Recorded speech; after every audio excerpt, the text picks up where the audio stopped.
गईली नहीं हर रहो तोरे ससुर जी दुआरे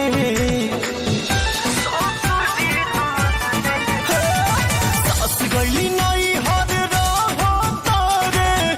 ससुर जी दुआरे देखे लो जब सु घर की लागे सीटी मारे शादी शुदा होके खोजे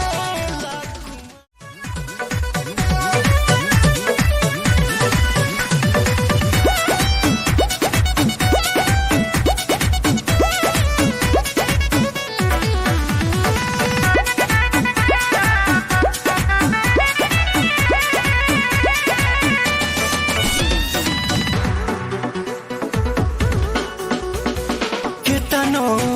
गरियाई कोनो असर नहीं बावे हम केतनो गरियाई कोनो असर नहीं बावे सिम रखले बाटे 4 गो उ बदल के बतियावे सोचले न रही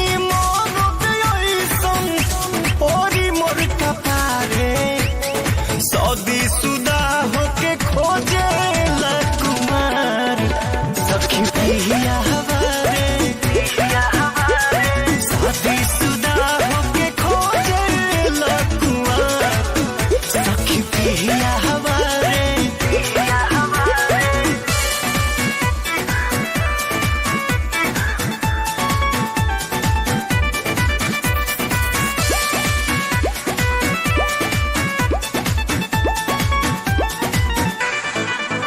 कॉलेजिया